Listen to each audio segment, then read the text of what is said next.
Vamos a compartir algo que tiene que ver con el balance entre la gracia y la fe. Y dentro de este tema, recuerde que somos salvos por gracia a través de la fe. Somos salvos por gracia a través de la fe. Y la gracia tiene que ver con todo lo que Dios ya proveyó a través de Jesucristo, a través de la obra terminada, completa y perfecta de Jesús en el Calvario. Así es que esta es la gracia, todas las riquezas en gloria en Cristo Jesús, la herencia, su Espíritu Santo en nosotros, su nombre, su autoridad, su poder, el fruto del Espíritu, todas las bendiciones que ya nos fueron dadas, toda la redención, la libertad, etcétera, etcétera, etcétera, todas las cosas que pertenecen a la vida y a la piedad. Todo esto tiene que ver con la gracia. La gracia es el favor inmerecido del Señor para nosotros. La gracia es un regalo inmerecido, es decir, Dios tiene esa abundancia, no la merecemos, pero Él decidió otorgárnosla a través de Jesucristo y podemos apropiarnos de ella, es decir, podemos recibirla y experimentarla y disfrutarla en esta vida y en la eternidad por la fe, a través de la fe. Así es que dice Romanos 5:1 que somos justificados por la fe somos justificados, dice, justificados pues por la fe tenemos paz para con Dios. Y sigue diciendo el apóstol Pablo en Romanos, y podemos entrar a esta gracia en donde somos justificados, perdonados y somos altamente favorecidos, solo sí y solo sí a través de la fe. Así es que es muy importante que no perdamos de vista esto, porque solo a través de la fe podemos hacer que la abundancia de gracia y el regalo de la justicia de nuestro Señor Jesucristo se manifiesten en nuestra alma, en nuestro cuerpo, en nuestro carácter, en nuestra personalidad, en nuestras acciones, en nuestro presente y futuro aquí en la tierra. Y particularmente hablando de esto, cuando a veces hablamos de la gracia, podemos encontrar un contraste entre la ley de Moisés y la gracia de nuestro Señor Jesucristo. En Juan capítulo 1, versículo 16, dice la Escritura que de su plenitud, de la plenitud de Jesús, tomamos todos y gracia sobre gracia. Pero también la Escritura nos enseña en el versículo 17 de Juan 1, que la ley fue dada a través de Moisés, pero la gracia y la verdad vino con Jesucristo. La gracia y la verdad juntas vino con Jesucristo. Es decir, Jesucristo es la gracia, Jesucristo es la verdad. Y recuerde que la verdad tiene que ver con la palabra de verdad, el espíritu de verdad, el camino de la verdad, que es Jesús. Y la palabra de verdad es la que activa la fe que ya nos fue dada. Recuerde que la fe es un regalo de Dios, no es nuestra, es un regalo de Dios que es en Cristo Jesús. Jesús es el autor y consumador de la fe, pero la fe se activa en nuestros corazones a través de oír la palabra viva de Jesús, oír la palabra viva de Dios, hablada, escuchada, puesta delante de nuestros ojos, en nuestras mentes. Cuando nuestra mente es renovada, la palabra de Dios es concebida en cada una de las áreas de la vida y la riqueza de la palabra es tan abundante que entonces la fe se activa y es nuestra responsabilidad no solo poner la palabra delante de nuestros ojos, en nuestras bocas, en nuestros oídos, meditarla para que ella, el poder de la palabra, el poder del Espíritu Santo en nosotros, renueve nuestras mentes y se concibe en el corazón, pero asimismo es nuestra responsabilidad ponerla en acción. A la hora de declarar lo que estamos creyendo, a la hora de actuar de acuerdo a lo que estamos creyendo, de perseverar, de permanecer. Por eso hemos dicho una y otra vez que no es suficiente conocer la palabra viva de Dios, pero necesitamos conocerla, entenderla correctamente para creerla correctamente y permanecer en la palabra. Permanecer tiene que ver con la paciencia que nos ayuda a tomar, a permitir que las promesas, que cada una de las cosas que necesitamos para la vida y la piedad se manifiesten en esta vida. Y cuando nosotros estamos permaneciendo, tenemos que escudriñar, tenemos que meditar, tenemos que declarar, volver a declarar, meditar una y otra vez, permanecer una y otra vez, hasta que nos ejercitemos de tal manera, pongamos en ejercicio la fe para empezar a disfrutar, a experimentar toda la bendición que ya nos fue concedida por gracia en Cristo Jesús. Recuerde que la Escritura nos enseña en Hebreos 4 que el pueblo de Israel también recibió la palabra que nosotros hemos recibido, pero a ellos no les aprovechó porque no añadieron fe a lo que escucharon. Bien, bajo esa perspectiva, quisiera ahora hacer un contraste entre el creer incorrectamente y el creer correctamente. Es tan importante entender correctamente, porque si nosotros entendemos de una manera equivocada, no vamos a poder creer de la manera correcta. Y si nosotros creemos de la manera correcta, entonces la realidad es de que la fe que es espiritual, la fe que tiene poder para hacer que se manifieste lo que ya nos fue concedido por gracia, no se va a activar en nosotros. Vamos a tener una fe fingida, una fe engañosa, porque al no entender correctamente la palabra de Dios, no podremos creerla correctamente. Y la palabra que no se cree, que no se concibe correctamente, no es la palabra de Dios. Y si no es la palabra de Dios, entonces, ¿qué es? Es decir, yo necesito entender correctamente para que mi mente sea renovada correctamente, para que mi corazón conciba correctamente y yo viva en la plenitud, en lo mejor de Dios. Amén. Bien, y quisiera empezar con esto. No sé si usted recuerda, déjeme paso, no sé si usted recuerda Lucas capítulo 15. Me gustaría que usted buscara,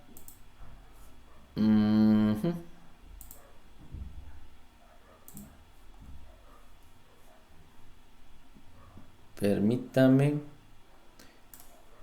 déjeme ver cómo le hago aquí.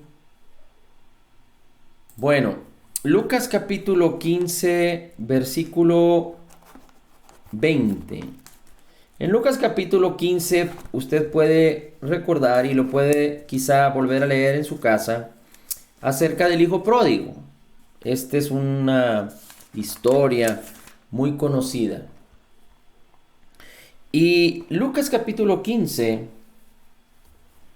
en el versículo 20, dice así: y se levantó el hijo pródigo y vino a su padre, y cuando aún estaba lejos, le vio su padre y fue movido con compasión y corrió y echóse sobre su cuello y le besó. Y el hijo pródigo se levantó de donde andaba. Recuerde que estaba pecando, había malgastado todo, se había quedado sin comer, había estado sufriendo. Dice, y entonces decidió regresar a su casa con ciertos propósitos. No vamos a enfatizar en ello, pero lo importante es que cuando él se levantó y vino a su padre,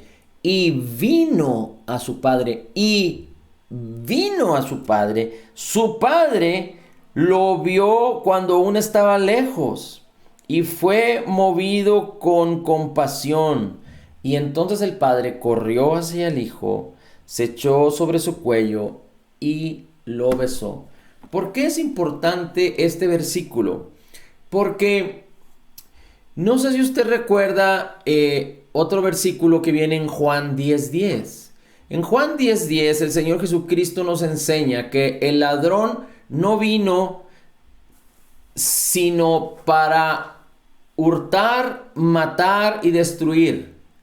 En la versión de las Américas dice, el ladrón solo viene para robar, matar y destruir. El ladrón solo viene para robar, matar y destruir. Yo he venido para que tengan vida y para que la tengan en abundancia. Y aunque si hablamos de ladrón, podríamos aplicarlo a diferentes personas, pero nosotros sabemos que sabemos y si es necesario podemos revisar el contexto del capítulo 10 de Juan y el contexto a lo que Jesucristo se estaba refiriendo. Pero prácticamente está hablando del diablo, del enemigo de tu alma, de Satanás. El propósito del enemigo de tu alma, fíjate, enemigo de tu alma. El diablo, Satanás, es adversario, es el enemigo de tu alma. De nuestra alma. Él es un enemigo. No es amigo, es enemigo. Y este enemigo tiene un propósito: hurtar, matar y destruir, robar, matar y destruir. Este enemigo utiliza toda una serie de artimañas, utiliza engaños, mentiras, decepción, frustración, utiliza a otras personas, utiliza circunstancias con el propósito de robarte, matarte y destruirte. Ahora, el Señor Jesucristo en Juan 10:10 hace una comparación, un contraste extraordinario, porque el Señor Jesús dice: yo he venido para que tengan vida y para que la tengan en abundancia. La pregunta es, ¿qué parte de la escritura que dice el ladrón no vino sino para hurtar, matar y destruir, qué parte de la descripción de este versículo que dice que el diablo solo quiere robarte, matarte y destruirte, qué parte de esto no se ha entendido? ¿Qué parte de esta descripción, así como podemos encontrar muchas otras descripciones en la palabra acerca de las intenciones del diablo, de las intenciones de Satanás, de las intenciones del enemigo, qué parte de esto no lo entendemos correctamente? Pero hay mucha gente que sin entender la bondad y la benignidad de Dios, el grande amor con que Dios nos ha amado, la misericordia, la compasión, la abundancia de gracia y el regalo de la justicia de Dios, que es en Cristo Jesús. Si tú quisieras dimensionar el amor y la bondad y benignidad de Dios, es imposible con todas las herramientas de medición humanamente habidas. Porque Él tuvo que entregar lo más preciado que Él tenía, a su Hijo amado Jesús. El Rey de la Gloria tuvo que hacerse hombre y despojarse de su divinidad y morir por ti. En Hebreos capítulo 12, la Escritura nos enseña cómo Jesús fue predicado y cómo Jesús tuvo que humillarse al hacerse hombre. Y después cómo tuvo que humillarse al ir a la cruz en nuestro lugar.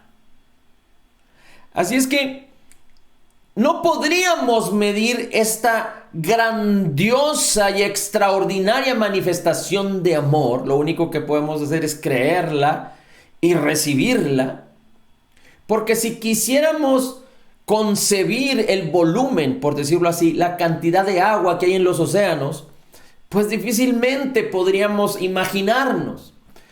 Bueno, pues más sobreabundante es el amor, la compasión, la gracia de nuestro Dios a través de Cristo Jesús, para ti y para mí. Así es que, ¿cómo poder considerar acaso? ¿Cómo poder tener la más mínima impresión bajo esta perspectiva de la bondad de Dios? ¿Que Dios quiere castigar con juicio, con muerte, con enfermedad, con que pases pruebas difíciles, con sufrimiento?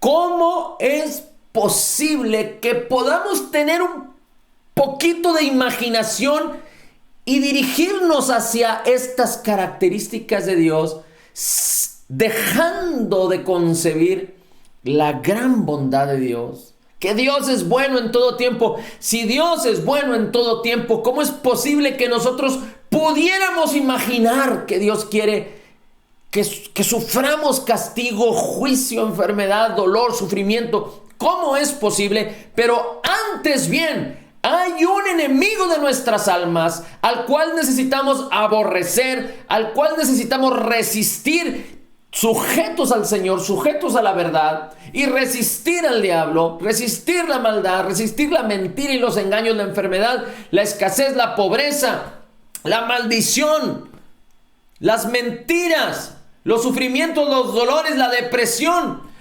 Todo esto tú y yo necesitamos aborrecerlo. Pero antes de hacer estas cosas, hay muchos que sustituyen este carácter correcto, santo de Dios, este celo divino de Dios, por la maldad,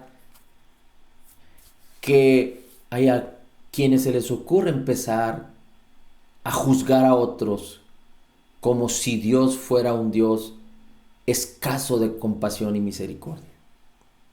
Pero Dios, que es en Cristo Jesús, que es el Espíritu que mora en nosotros, está dispuesto en todo tiempo y en todo momento a que tú te pongas en acuerdo con Él. Él ya está en acuerdo contigo, con su palabra, con su poder, con la abundancia de su gracia, con su justicia. Pero si tú no entras en armonía o en acuerdo con Él, entonces, ¿bajo qué acuerdo vas a caminar?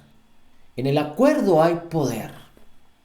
Pero si tú entras en acuerdo con tus propios proyectos, tus propios esfuerzos, tus propias preocupaciones, cuando tú pones tus ojos, tu corazón en qué vestir, en qué comer, en cómo dormir, en dónde vivir, pero pierdes de vista lo que la palabra del Señor dice, que debemos de buscar primeramente el reino de Dios y su justicia, y todo lo demás será añadido. Entonces los hombres, echando mano de todo lo que son en la carne, es decir, no en el espíritu, pero en lo que tenemos, nos vamos, no hay otra dirección, no hay otra enseñanza de este mundo, sino el egoísmo, la frustración y el caos. Así que Dios siempre está dispuesto. Él no se enoja contigo. Si tú eres un creyente nacido de nuevo, déjame decirte que Dios no se enoja contigo si tú decides ignorar el Espíritu de Dios que mora en ti, la unción del Espíritu que está sobre ti, el fruto del Espíritu que ya mora en ti, en tu espíritu. Si tú decides ignorar todo lo que Él te ha concedido por gracia, Dios te sigue amando. Y Él siempre va a estar listo y dispuesto para, cuando tú decidas entrar en acuerdo y en armonía con Él, usarte con poder, renovarte y transformarte. Él siempre está dispuesto. No es hombre para caminar hacia atrás, para dejarte abandonado. Por eso Jesús sostiene todas las cosas con la palabra de su poder, y si Él dijo, nunca dejará de amarte, nunca lo hará. Si Él dijo, nunca te dejaré, nunca te desampararé, nunca lo hará. Siempre estará contigo, amándote. Pero en la medida en la que tú entres en la armonía, en la medida en la que tu fe entre en esa armonía, es cuando entonces tú vas a poder disfrutar, experimentar no solo el amor de Dios, sino la gracia, la justicia, el poder, el favor. Vas a poder reflejar a Jesús en tu vida. Ahora, he escuchado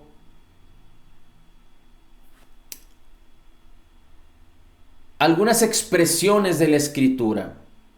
Pero déjame terminar este punto con el Salmo 94:18. El Salmo 94:18 dice el salmista: si digo, mi pie ha resbalado, también digo, tu misericordia, oh Señor, me sostendrá. Te lo voy a parafrasear. Si digo, mi pie ha resbalado, me he equivocado, he perdido el tiempo, no he puesto mis ojos en Jesús, no he puesto mi corazón amando a Dios, he decidido hacer lo mío y me he equivocado y he fallado y estoy sufriendo, estoy frustrado, estoy deprimido, no encuentro salida, no entiendo la razón de mi existencia, no tengo propósito. También es conveniente decir, pero tú, Señor, tu amor, tu compasión, la abundancia de tu gracia y tu misericordia, que son permanentes a favor mío, me sostendrán. De tal manera que si tú entras en armonía por la fe con todo lo que Dios ya te ha dado y todo lo que Dios tiene en ti, entonces nunca es tarde para que el Señor manifieste su poder, exprese su amor, su gozo, su paz, el fruto del Espíritu, los dones del Espíritu a favor de los tuyos, a favor de la fe, de la familia de la fe, a favor de muchos que están esperando. No solo la creación está esperando que tú y yo nos manifestemos con poder, como Jesús lo hizo, pero hay muchas personas que están esperando por ti y por mí para que lo hagamos. Nadie puede ver a Jesús si tú no lo muestras. Y tú no lo vas a mostrar solamente llevando tu Biblia y leyendo algunas escrituras. Tú lo vas a mostrar predicando a través de tu Biblia lo que la palabra dice, mostrando el poder de Dios, moviéndote en el fruto del Espíritu con compasión, con amor, con paz, con gracia, con mansedumbre, con templanza, en la bondad y la benignidad de Dios. Ahora, déjame leerte algunos versículos muy interesantes porque he oído algunas expresiones que son utilizadas de alguna manera. Y si hablamos del contexto bíblico, cuando se utilizan estas escrituras, aunque se saquen del contexto, realmente sí tienen ese significado, sí se pueden utilizar. Pero la Biblia tiene que revelar a la Biblia. Es decir, el Espíritu de Dios es el que trae la revelación, el entendimiento de la palabra, pero la Biblia por sí misma, para que no haya interpretaciones privadas, responde, da respuesta a la misma Biblia. Entonces no podemos hacer una doctrina de un versículo en particular si la sacamos del contexto. Me refiero, el contexto es la historia previa y posterior al versículo. Y cuando en la Biblia se usa, particularmente en historias o en eventos muy importantes, alguna expresión, alguna idea, es muy importante entender cuál es la razón por la cual esa idea se está compartiendo precisamente ahí en esa porción de la Escritura. Sobre todo lo que Jesús habló mientras Él estaba en su ministerio. Es tan importante identificar cuando Jesús habla, en dónde habla, a quiénes hablan, cuál es el contexto de la Escritura. Y estos versículos que te voy a compartir ahorita, que prácticamente son 4 porciones de la Escritura, se pueden aplicar para otros temas, pero por alguna razón las personas que los utilizan no hacen o no muestran el valor de la razón original por la cual estas porciones de la Escritura se utilizaron. Algunas de ellas, dos de ellas que vamos a compartir aquí, son de Jesús. Las otras dos son del apóstol Pablo. Reitero, hay quienes utilizan estos versículos y los sacan del contexto para aplicarlos de otra manera, y si leemos el contexto general de la Escritura, es correcto lo que dicen. Sí es correcto. En algunos casos, no en todos, en algunos casos. Ahorita vamos a ver cuáles casos sí, cuáles casos no. Pero lo más importante es entender por qué fueron escritas y descritas en el contexto en el que fueron puestas. Porque hay un fundamento. Aunque las podemos aplicar para otras áreas o de otra manera, hay un fundamento esencial que si nosotros lo entendemos correctamente, lo vamos a creer correctamente, y si lo ponemos en acción, podemos utilizar, podemos disfrutar, podemos vivir esas verdades de la Escritura en las diferentes áreas de nuestra vida. Vamos a empezar. Vamos a empezar primero con Mateo 25. Mateo 25, capítulo 25, versículos del 14 al 19. Dice: porque el reino de los cielos es como un hombre que al emprender un viaje llamó a sus siervos y les encomendó sus bienes. ¿Qué les encomendó? Sus bienes. Y a uno le dio 5 talentos, a otro 2 y a otro 1, a cada uno conforme a su capacidad.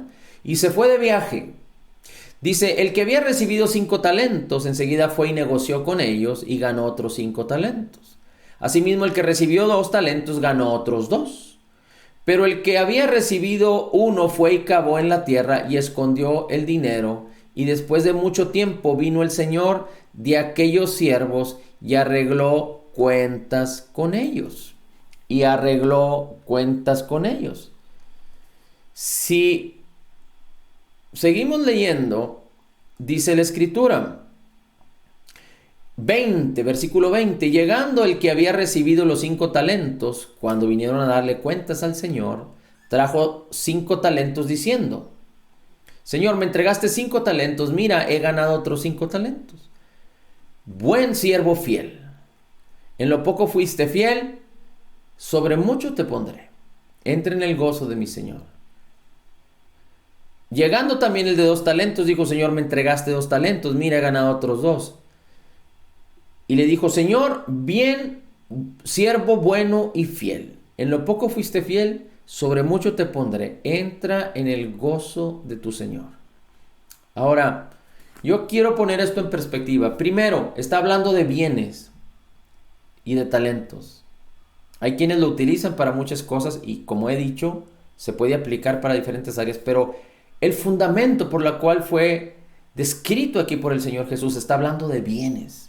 En otras palabras, está hablando de dinero.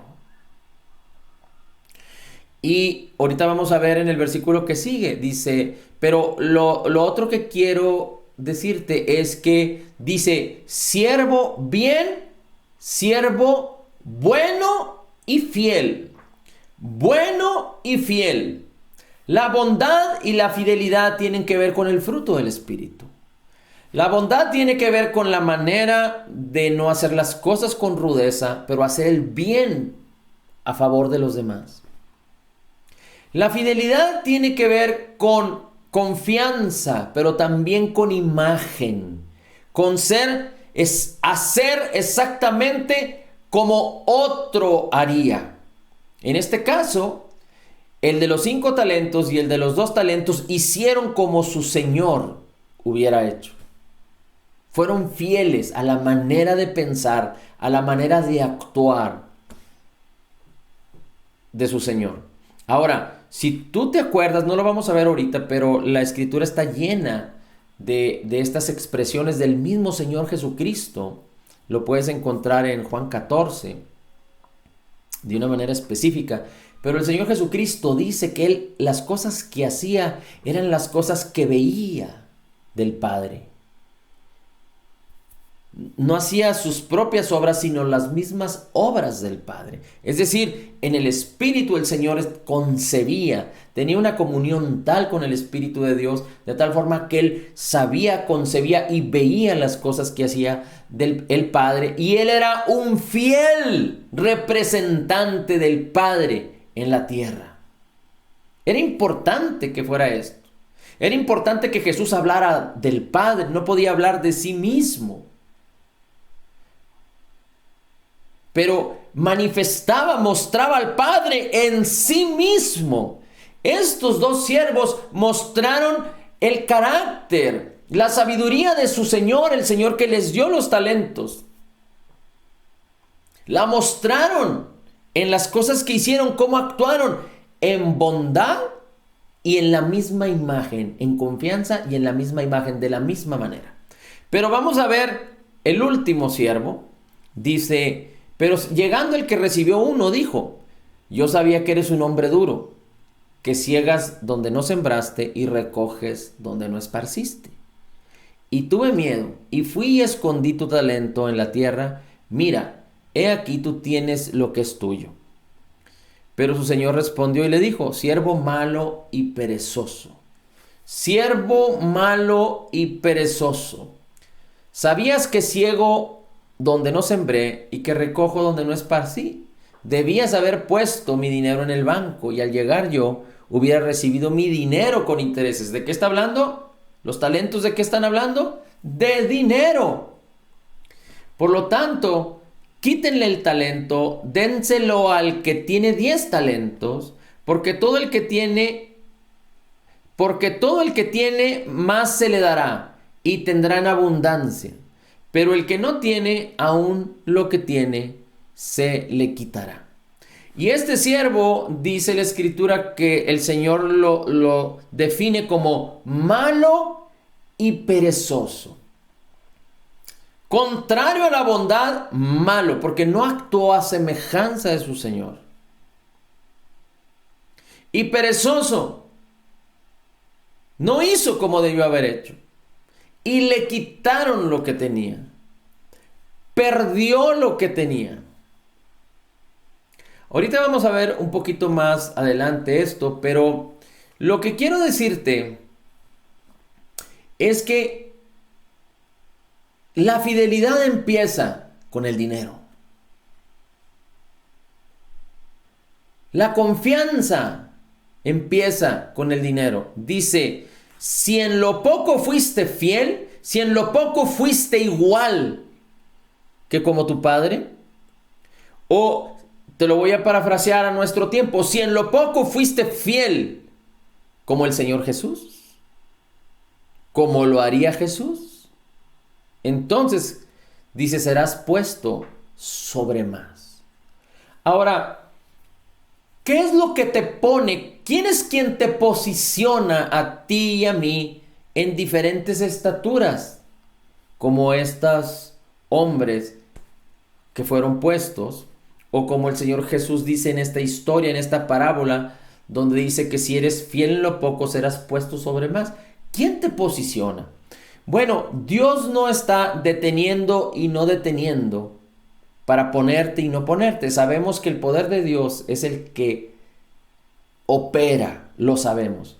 Pero déjame decirte cuál es la llave que te posiciona o no te posiciona. La fe. Si tú no actúas en fe, si tú actúas incorrectamente, si tú no eres fiel en lo poco, tú podrías pensar que entonces Dios no quiso ponerte porque no fuiste fiel en lo poco. Pero la realidad es de que Dios ya hizo todo y ya te entregó todas las habilidades, las capacidades, el poder en Cristo Jesús. Dios te ama. Pero es la fe la que, entrando en armonía, activándose y poniéndose en acción, la que te posiciona. Las puertas están abiertas. Dios es el que opera con su poder, pero la realidad es de que tú permites que ese poder fluya, actúe. No es un poder que de repente viene y se manifiesta, es un poder que opera, que está listo para operar en ti, a través de ti. Pero cuando la fe armoniza, tú entras en ese favor, en esa gracia, en esa justicia. Recuerda, entramos a esta gracia a través de la fe. Cuando ponemos en acción la fe, entonces es que de una manera gloriosa empiezas a moverte en esta bendición. Así es que, aunque muchos utilizan el ser fiel en lo poco para ser fiel en lo más y hablan de acciones y darte una responsabilidad, la realidad es de que se puede utilizar, pero pierden de vista que el fundamento por la cual fue descrito esta enseñanza es a causa del dinero y cómo nosotros debemos actuar con el dinero como el Señor lo haría. Ahora, sabemos bien que el Señor no es como dijo este hombre que dice tú eres un hombre duro. Dios es un Dios bondadoso. Dice, ciegas donde no sembraste. Dios no actúa o Dios no espera recibir nada de ti. Su gracia lo proveyó todo. Él sabiendo el poder de su amor, Él entendiendo y conociendo el poder de su misericordia, de su gracia, de su amor, de su divinidad, y sabiendo que en la carne podría haber tantos desventajas, gloria humana, incapacidades y podrían presentarse obstáculos por causa de nuestra limitada manera de pensar, Él lo proveyó todo, incluyendo al Cordero que se sacrificó por nosotros, el Cordero que quitó el pecado del mundo y que fue a la cruz y murió, entregó su mismo espíritu. Tuvo que pagar por todas nuestras deudas. Tuvo que sufrir el castigo para darnos paz. Tuvo que entregar su vida y probar la muerte para redimirnos. Tuvo que descender a la tierra y estar 3 días y 3 noches para levantarse con poder, presentar su propia sangre y obtener por nosotros eterna redención. Y fue puesto en alto, exaltado hasta lo sumo. Y envió su Espíritu Santo para que podamos nosotros ser esa imagen fiel de Jesús, esos representantes fieles de Jesús aquí en la tierra. Bien, así es que aunque lo podemos utilizar para otros términos, si no empezamos creyendo y utilizándolo correctamente, no vamos a poder ser eficaces en un uso más elevado.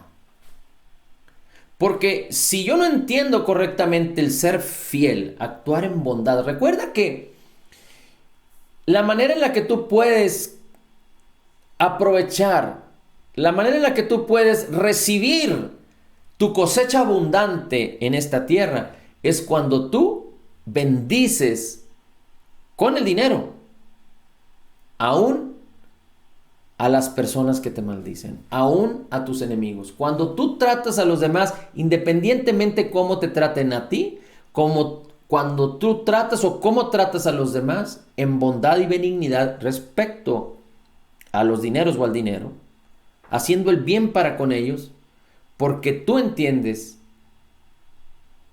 que tú haces con otros como quieres que te hagan. Este mundo muchas veces está, en algunos términos, no en todos, pero algunas personas están satisfechas con no hacerle a otros lo que no quieren que les hagan. Pero de alguna manera o de otra, en términos prácticos, esta manera de pensar es egoísta. Porque si yo no le quiero hacer a otros lo que no quiero que me hagan, entonces quiere decir que mejor voy a evitar hacer con otros. Y estoy pensando en mí más que en los otros. Pero cuando yo trato de hacer con los demás como quiero que me hagan, y no ellos, sino algunos otros quizá. Es decir, no es dar para recibir, sino dar incondicionalmente como lo hizo Jesús. Cuando yo entiendo esto, entonces este sí es un corazón humilde, un corazón que se derrama para los demás. Bien, ahora dice al final, porque todo el que tiene se le dará más y tendrá abundancia, pero el que no tiene, aún lo que tiene se le quitará. La pregunta es, ¿Dios te va a quitar lo tuyo? No. Todo lo que Dios te dio, Él no te lo quita. Este es un engaño y una mentira para todo aquel que piense así. Dios no te va a quitar nada de lo que ya te dio. Pero ¿qué sucede entonces?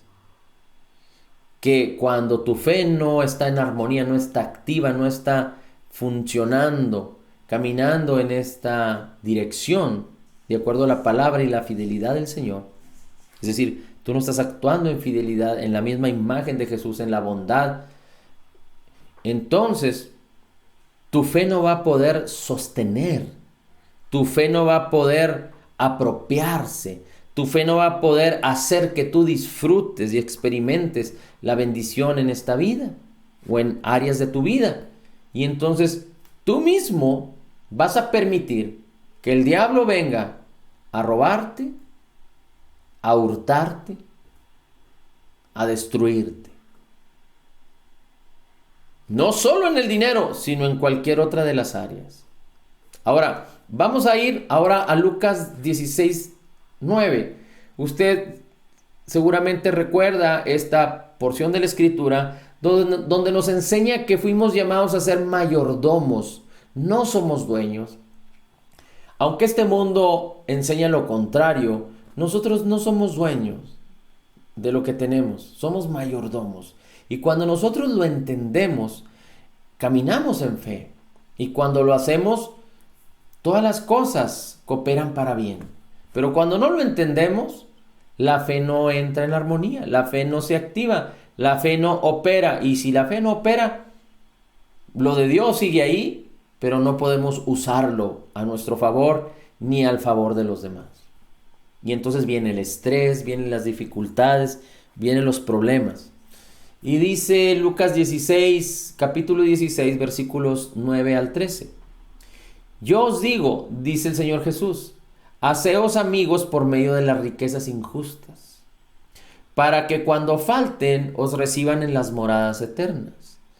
En otras palabras, te lo voy a parafrasear, dice, el Señor Jesucristo dice, a través de las riquezas injustas, es decir, del dinero. ¿Por qué injusto? Porque el dinero no está de una manera equitativa en las manos de todos los habitantes de esta tierra. Algunos trabajan más, reciben menos, algunos trabajan menos, reciben más. El menos del 5% de la humanidad tiene el 95% de las riquezas. Son riquezas injustas porque hay malicia, hay maldad a través de amar las riquezas. Ahora, ¿el dinero es malo? ¿Las riquezas son malas? No. De hecho, tienen poder. De hecho, son necesarias. Pero amar el dinero es lo incorrecto. Dice entonces, cuando os falten, es decir, cuando tú ya no tengas manera de utilizar las riquezas. ¿Cuándo es cuando vas a estar imposibilitado para utilizar las riquezas? Cuando ya no estés en este mundo. Cuando os falten, es decir, cuando tú ya no estés en este mundo, ya no vas a poder utilizar las riquezas injustas, porque ahora todo va a ser nuevo. No solo tu espíritu, pero llegará un tiempo que tendrás un cuerpo nuevo, un alma nueva, renovada, completamente. Vas a ser una persona completamente nueva, no solo en tu espíritu como lo somos ahora. Una tercera parte de nosotros es perfectamente nueva con Cristo. Nuestro espíritu es la misma imagen de Jesús. Y no es nuestro espíritu y el espíritu de Cristo, pero es uno. Ambos son uno. Una unidad perfecta, sin poder separarse. Esto solo Dios lo hizo cuando venimos a Jesús. Bien, dice entonces, utiliza esas riquezas ahorita para que cuando estés en el cielo, o cuando yo apartes de este mundo, dice, os reciban en las moradas eternas. No sé si recuerdas que Jesús dijo, voy a preparar lugar para vosotros, le dijo a los discípulos. Os conviene que yo me vaya para preparar lugar para vosotros, para enviarles el Consolador. Dice, en la casa de mi Padre muchas moradas hay. Y es que habrá muchos ahí que cuando nosotros vayamos, dice, te recibirán con gratitud, te recibirán con agrado, porque tú utilizaste el dinero para causar que esas personas conocieran a Cristo, a través de que tú apoyas ministerios, personas que predican, cuando tú ofrendas, apoyas, ayudas los ministerios que predican el evangelio de la gracia, el evangelio de la verdad de Jesucristo. Entonces dice, te recibirán en las moradas eternas. Bien, el 10 dice, el que es fiel en lo muy poco es fiel también en lo mucho. Y el que es injusto en lo muy poco también es injusto en lo mucho. Y aquí la fidelidad la está hablando del dinero.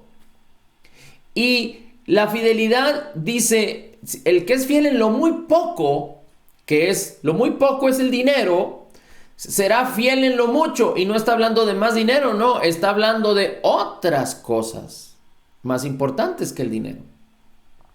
Dice, pero el que es injusto en lo muy poco, es decir, en las riquezas injustas, si eres injusto, es decir, si no eres mayordomo, si no te crees dueño y desperdicias el dinero y no lo siembras correctamente, entonces será injusto en lo mucho, es decir, no podrás apropiarte de lo mucho que ya te fue concedido por gracia en Cristo Jesús. ¿Por qué?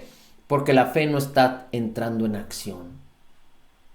Pero déjame decirte dónde está el tema. ¿Por qué la fe no entra en acción si en las riquezas y en el dinero no somos fieles? No actuamos como Dios quiere. 11. Por tanto, si no habéis sido fieles en el uso de las riquezas injustas, dice la Escritura, ¿quién te confiará las riquezas verdaderas? Como el poder, el amor, los dones del Espíritu, el fruto del Espíritu, las riquezas en gloria en Cristo Jesús, todas las promesas para la vida y la piedad, el servir a otros, el trabajo, tus talentos naturales, cómo empoderarse por la mano de Dios, la sabiduría de Dios para actuar en esta vida, el favor de Dios. Dice, si no habéis sido fieles en el uso de las riquezas injustas, en el dinero, dice, ¿quién te podrá confiar las riquezas verdaderas?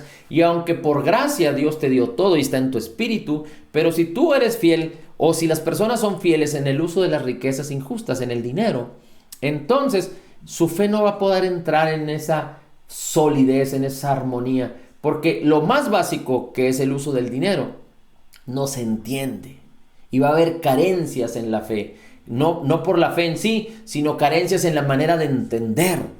Y si no entiendes correctamente, la fe no puede moverse de una manera correcta. No puede haber una fe correcta. Vas a echar mano de otra fe que no es la fe que Cristo te dio. Y dice después, sigue diciendo después, dice, ¿quién os dará lo vuestro? Ningún siervo puede servir a dos señores, porque aborrecerá a uno y amará al otro. Se apegará a uno y despreciará al otro. No podéis servir a Dios y a las riquezas. Y ahí está la clave. Y cuando habla de servir, también habla de amar. No puedes amar a Dios y amar a las riquezas.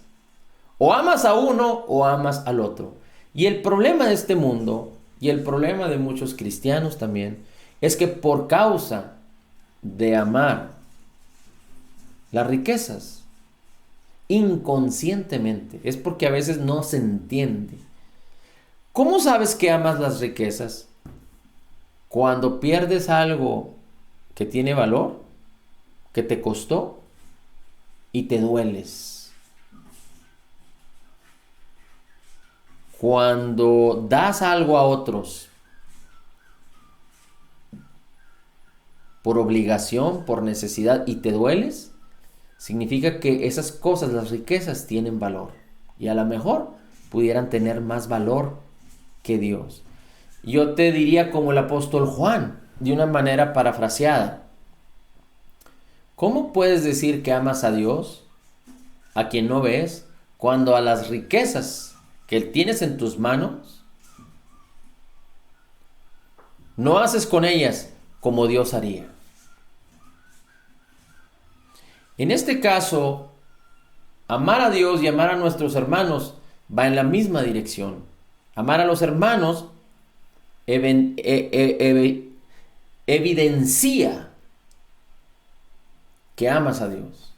En el caso del dinero, de servir a Dios y al dinero, cuando amas al dinero, evidencias que no amas a Dios. Cuando amas el dinero, evidencias que no entiendes correctamente lo que la palabra dice acerca del dinero.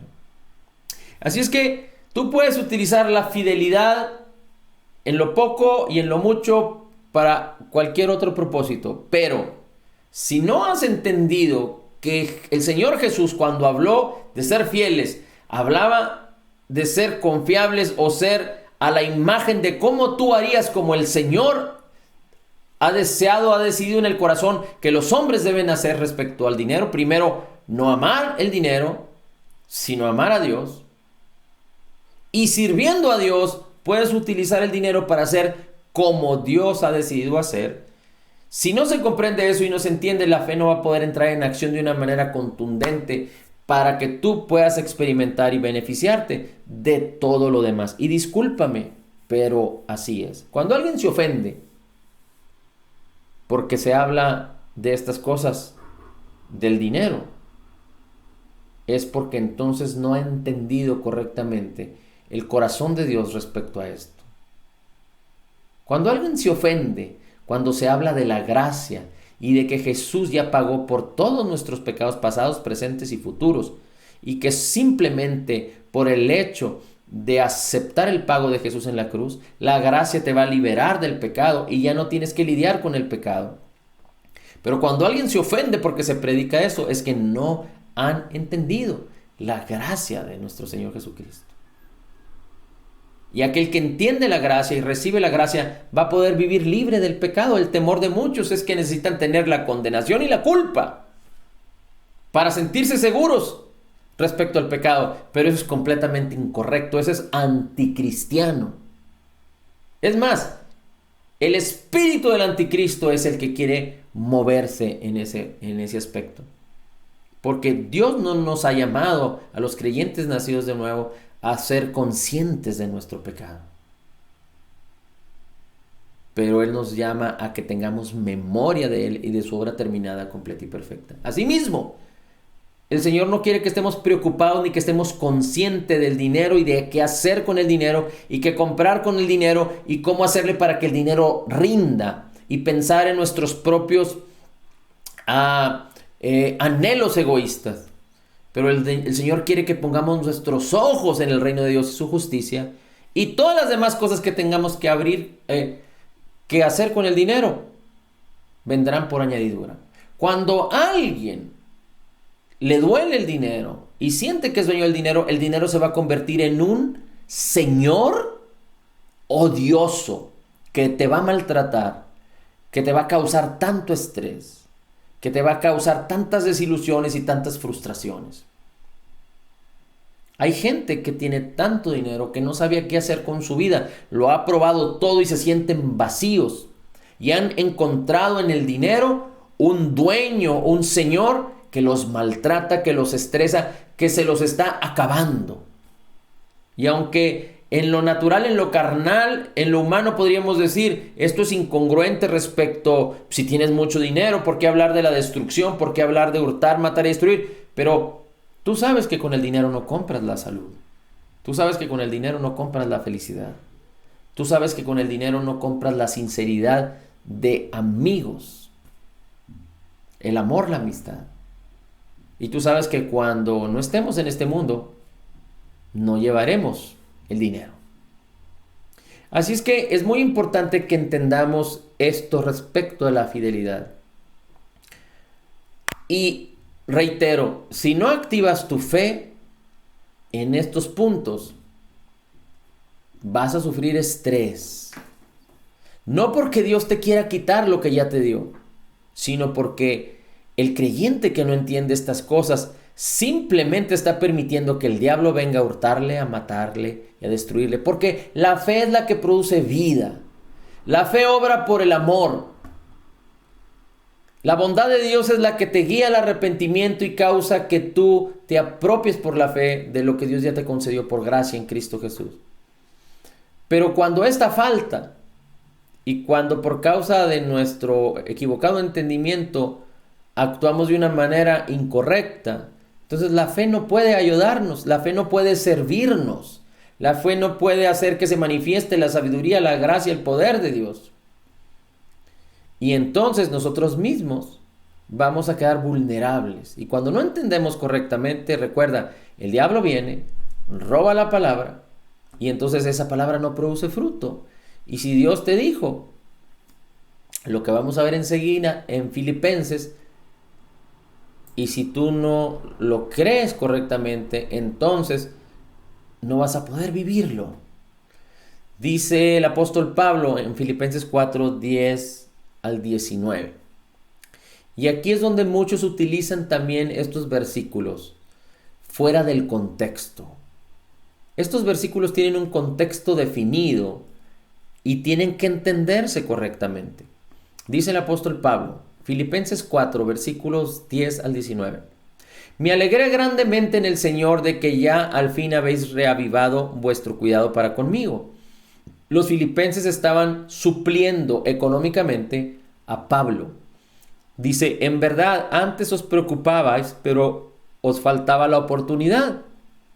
No que hable porque tenga escasez, pues he aprendido a contentarme cualquiera que sea mi situación. Sé vivir en pobreza y sé vivir en prosperidad.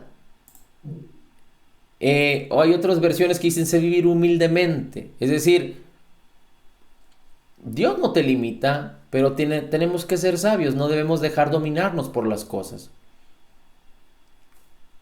Una persona que tenga suficiente riqueza, ¿para qué necesitando un carro o 2 carros quiere tener 10 automóviles? Ahora, ¿para qué necesitando una casa o 2 casas de tamaño normal? ¿Para qué quiere tener 5 o 10 casas o una mansión con 18 cuartos cuando son 2 o 3 personas viviendo ahí? Entonces, todo tiene su proporción. Cada quien tiene que decidir cómo decide vivir. No porque vives en una casa de 250,000 pesos, eres menos si alguien vive en una casa de 3 millones de pesos. Si tú decides vivir en la de 250,000, eso está correcto. La escasez es lo que no proviene de Dios. Pero tú puedes vivir de la manera en la que tú decidas vivir, pero sin escasez. Porque Dios provee todo lo necesario y tú fuiste redimido de la escasez.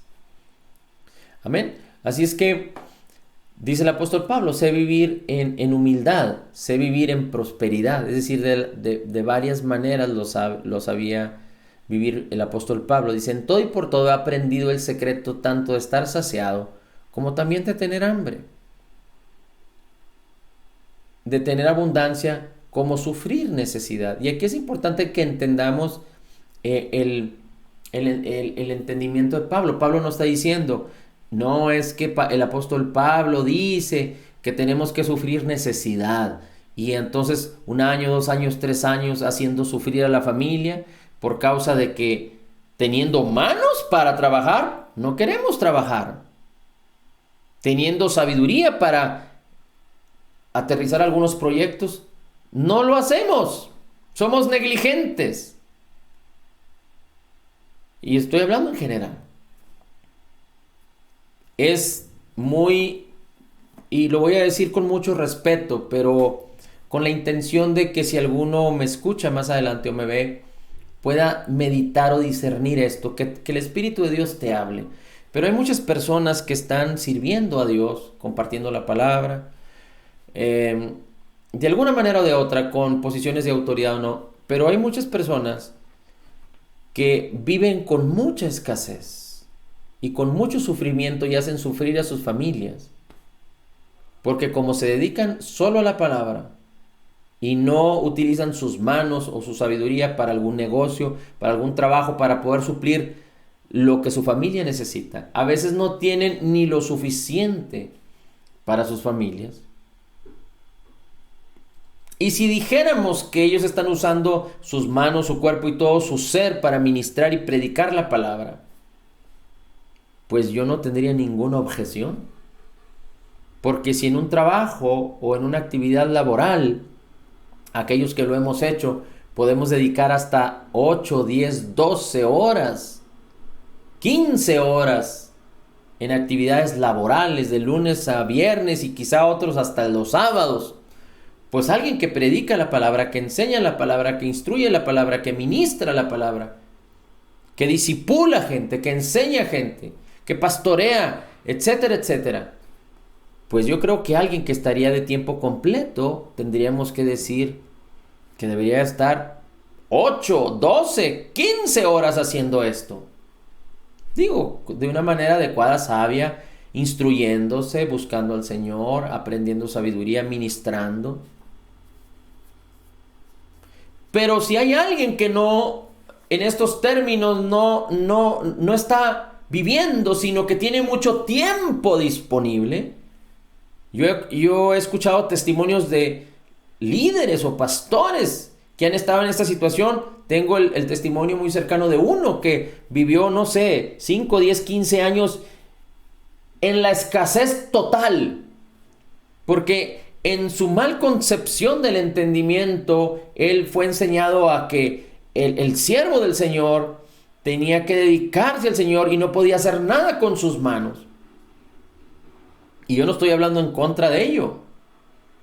Pero si haces con tu vida para enseñar y le dedicas 10 o 20 horas a la semana, ¿qué haces con las otras 20, 30 o 40 horas disponibles de tu fuerza, de tu vigor?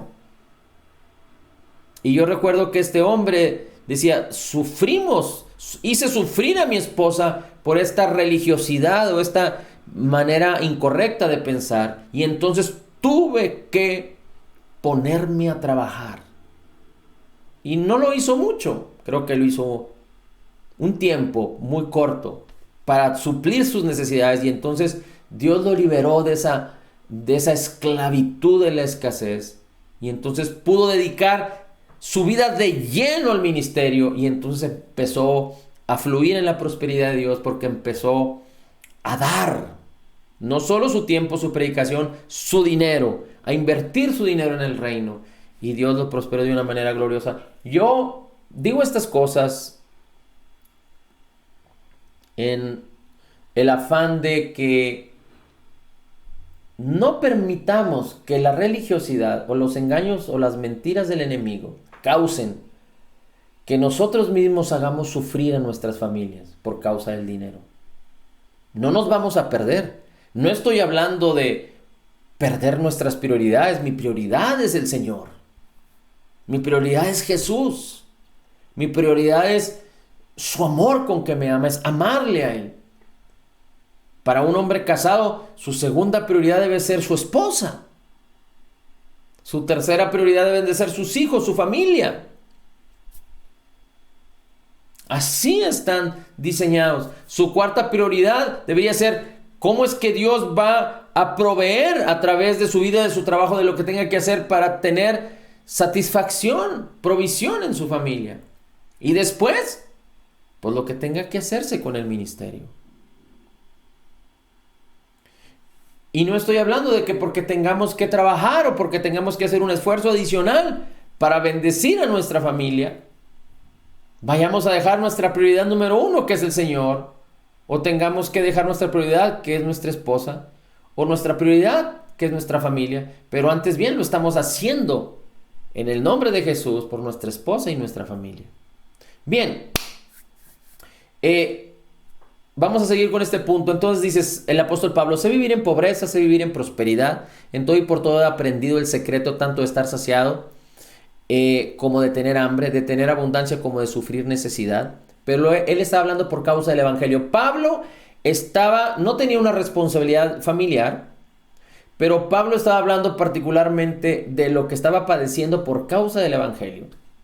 Yo he hecho algunas comparaciones como si en este mes tú tuvieras, no sé, 1,000 pesos para comprarte algo que a ti te gustaba, algo personal tuyo, y Dios te habla y te dice, esos 1,000 pesos agárraselos y dáselos a alguien más, a esta persona que los necesita, y Dios pone en tu corazón y tú obedeces al Señor y lo das. Bueno, pues ya no tienes los 1,000 pesos con los que querías saciarte en algo en particular, entonces vas a sufrir necesidad respecto a eso que necesitabas, pero no es eterno, porque mientras tú lo sembraste, escuchaste, fuiste sensible a la voz de Dios y lo hiciste en fe, dice, dad y se os dará. Y mañana entonces la provisión, la bendición, es un ciclo. Y entonces es como la lluvia que viene, la temprana y la tardía, y produce. Y la semilla riega la tierra y causa que la semilla produzca mucho fruto, cual a 100, 60 y 30 por uno. Después dice el apóstol Pablo en el versículo 13, todo lo puedo en Cristo que me fortalece. Yo recuerdo a una persona que tenía muchos años atrás, lo vi cuando yo era un joven, ni siquiera mayor de edad, y vi este letrero que decía, todo lo puedo en Cristo que me fortalece. Y aunque tú lo puedes aplicar en todas las áreas de tu vida, pero claro que sí, y cuando tú entiendes, comprendes y caminas en la fe, no es que dices todo lo puedo en Cristo que me fortalece, es que tú te vas a lanzar como el borras, que tú te vas a arrancar sin sabiduría, sin fe, porque crees que Dios te va a fortalecer. No, tú lo haces y el Espíritu de Dios lo hace contigo. Y Él es el que prospera, el que empodera, el que causa. Ahora, pero particularmente el apóstol Pablo recibió la revelación del Señor Jesucristo para escribirlo hablando de la necesidad económica, hablando del dinero, porque está hablando, sé vivir humildemente y sé vivir en prosperidad. He aprendido el secreto de estar saciado y también de tener hambre por causa del evangelio, tener abundancia o no tenerla. Y dice, estos contrastes, todo lo puedo vivir y hacer por causa de Cristo, que es el que me fortalece. En mi abundancia, confío en Él. En mi necesidad, sigo siendo sostenido por Él. Pero está hablando en el contexto de los bienes, de estar saciado a través del dinero o estar padeciendo por causa del evangelio. Y sigue diciendo los versículos 15, 14, sin embargo habéis hecho bien en compartir conmigo mi aflicción, y está hablando de dinero. Vosotros mismos también sabéis, Filipenses, que al comienzo de la predicación del evangelio, después de que partí a Macedonia, ninguna iglesia compartió conmigo en cuestión de dar y recibir, sino vosotros solos, porque aún en Tesalónica enviasteis dádivas más de una vez para mis necesidades. No es que busque dádiva, pero busco que haya fruto que aumente en vuestra cuenta. ¿Te acuerdas cuando dijimos que Lucas dice, utiliza bien las riquezas que hay en este mundo para que cuando éstas falten, cuando tú ya no estés, te reciban de una manera espléndida en las moradas eternas? Así el apóstol Pablo decía, no busco que me den dádivas, busco que haya fruto que aumente en vuestra cuenta. Cuando hay fruto que aumenta en tu cuenta, no solo vas a recibir galardón, pero tú estás operando en la fe. Estás haciendo que la fe se active, se ejercite, y la abundancia estará viniendo con poder. Ahora, dice el versículo 18, lo he recibido todo y tengo abundancia. Estoy bien abastecido por ustedes, Filipenses. Lo recibí de Epafrodito. Todo lo que me enviaste y estoy, dice, tengo abundancia, lo he recibido todo, estoy bien abastecido, dice el apóstol Pablo. Esto fue algo como un aroma fragante, sacrificio aceptable, agradable a Dios. Es cuando tú lo haces con un corazón lleno de gozo, en libertad. Y después dice el 19, que muchos también sacan de contexto.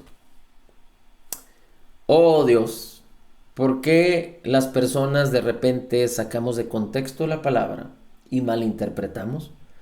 Tenemos que ejercitarnos una y otra vez más y más para ser esos obreros, como dijo el Señor, que saben dividir, saben usar con perfección la palabra del Señor, no por nuestras propias fuerzas, pero porque el Señor es bueno, porque Él nos ha habilitado con todo lo necesario.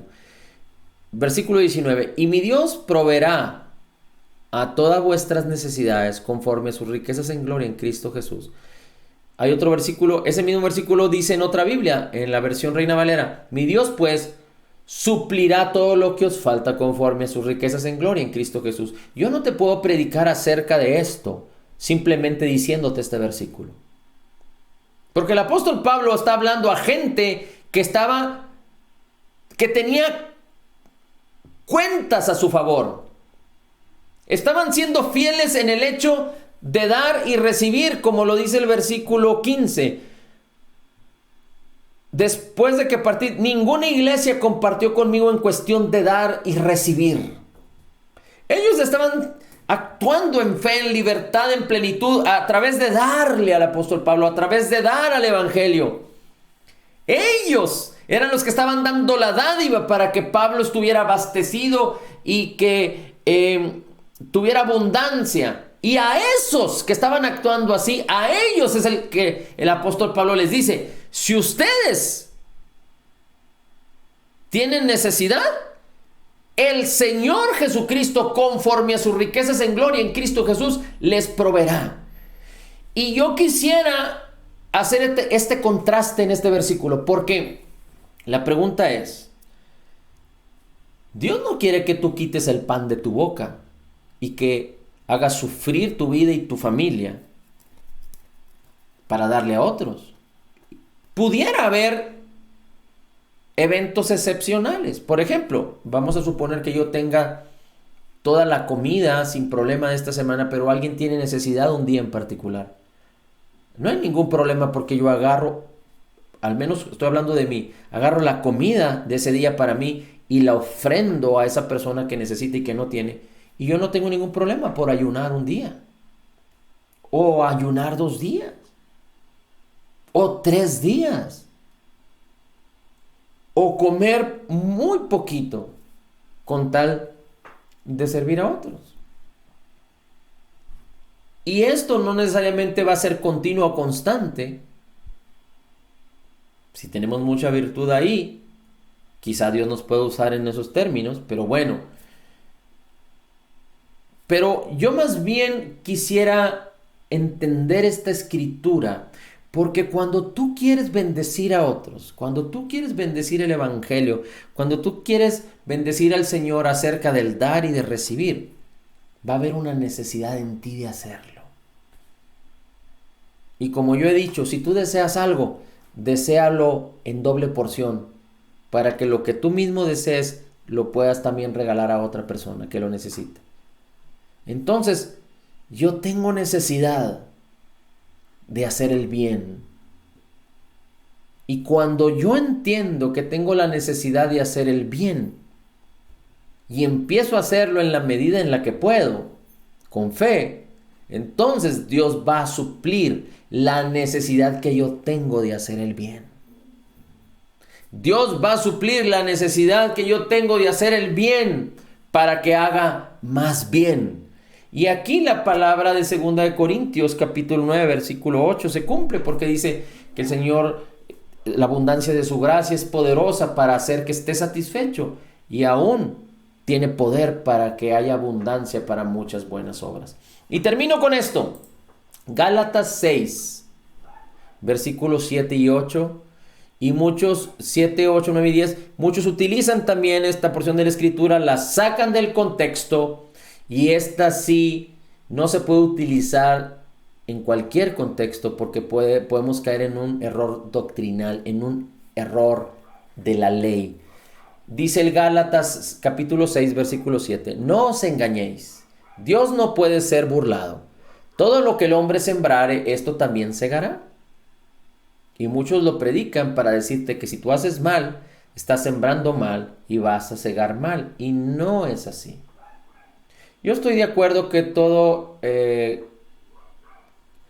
toda acción tiene consecuencias. Y yo sé que si alguien está haciendo mal premeditadamente, seguramente va a recibir ese mal. Eso es entendible, eso no está en discusión. Pero hay quienes dicen que por causa de que tú cometes un error vas a cosechar. No necesariamente. Sabemos que en algunas cosas pudiéramos considerar que pudiera suceder. Por ejemplo, si alguien por error quiebras un vidrio de un carro, pues seguramente las consecuencias es que vas a tener que pagar el vidrio de ese carro. Pero si alguien por maldad quiebra un vidrio de un carro, seguramente no solo va a tener que pagar el vidrio de ese carro, sino a lo mejor puede ser llevado a la cárcel por los policías por causa de esa malicia. Pero este versículo, en el contexto de Gálatas capítulo 6, no está hablando de otra cosa sino del dinero, otra vez. Yo no sé por qué la gente utiliza estos versículos cuando hablan del dinero para otros temas. Y a veces no se entiende primero lo del dinero, pero aquí dice, no os engañéis, tú puedes leer el contexto del capítulo 6. No os engañéis, Dios no puede ser burlado, todo lo que el hombre sembrare, porque cuando en Corintios habla de sembrar y de cosechar, está hablando de dinero. Y dice, si tú siembras, eso vas a cegar. Y dice el 8, si siembras para tu carne, vas a cegar corrupción. Es decir, tú recibes y solo piensas egoístamente en ti y en los tuyos, y no siembras para beneficiar a otros, vas a cegar corrupción. No va a haber fruto en tu vida. No vas a tener satisfacción. Dice, pero si siembras para el Espíritu, del Espíritu segarás vida eterna. ¿Cómo puedo sembrar yo si hablo de dinero para el Espíritu? Pues es cuando Dios te está diciendo, haz esto o haz lo otro, haz aquí o haz allá con el dinero, con el poder que te he dado para hacer las riquezas. Entonces te conviertes en un mayordomo y estás sembrando para lo que el Espíritu te dice que siembres. 9. Aquí está el contexto. No nos cansemos pues de hacer el bien. Está hablando de dinero. Porque a su tiempo segaremos y no desmayamos. Es decir, si sembramos, recuerda que tú necesitas ser un sembrador con una base continua. Un sembrador, alguien que comparte continuamente. Tú tienes que evitar hablar palabras contrarias a la bendición de Dios.